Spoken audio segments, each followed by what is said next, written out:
এই আরসা সন্ত্রাসী গোষ্ঠী খুন, অপহরণ, চাঁদাবাজি, অগ্নিসংযোগ এরকম নানা সন্ত্রাসী কর্মকাণ্ডে সর্বদা লিপ্ত থাকে।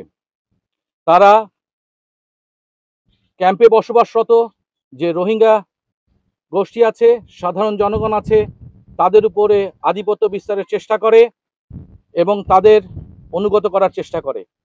যদি তারা তাদের কথা না শুনে কিংবা তাদের এই কার্যক্রমের বিরুদ্ধে কেউ প্রতিবাদ করে, তবে তাদেরকে অপহরণ এবং খুনের মতন ঘটনা তারা ঘটায়। গতকাল রাত থেকে আমরা এই উখিয়ার এই জায়গাটিতে এই 20 নম্বর এক্সটেনশনের যে ক্যাম্প, এই ক্যাম্পের এই পিছনে আমার যে পাহাড়, সেই লাল পাহাড় আমরা ঘিরে ফেলি এবং সেখান থেকে আরসার 2 জন নেতৃস্থানীয় সদস্যকে আমরা গ্রেফতার করতে সমর্থ হই। তাদের কাছ থেকে আমরা বিপুল পরিমাণে ওয়ালটন ফ্রিজ কিনে অনেকের মতো আপনিও হয়ে যেতে পারেন মিলেনিয়াল। সেরা পণ্যের সেরা অফার। সামরিক সরঞ্জামাদি, grenade, hand grenade, rocket propelled rifle grenade, দেশি অস্ত্র, বিদেশি রিভলভার, প্রায়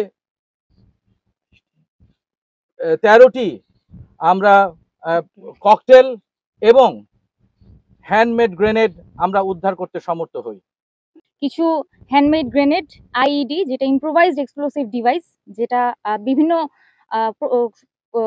সংগঠন কর্তৃক ব্যবহার করা হয়ে থাকে। কিছু রকেট পেয়েছি আমরা এবং আমরা সারা সরজমিনের প্রদর্শন করেছি এবং আমরা পর্যাপ্ত এক্সপ্লোসিভ দিয়ে নিয়ম কম্পেয়ার করি, তাহলে এতক্ষণ ধরে যে এটা গরম আবহাওয়াতে আছে এটা আরো বেশি মানে সেন্সিটিভ এবং নাজুক হয়ে গিয়েছে আর কি। আমরা চেষ্টা করব যত তাড়াতাড়ি সম্ভব সাবধানতা অবলম্বন করে এটা ডিসপোজ করে দেওয়ার জন্য।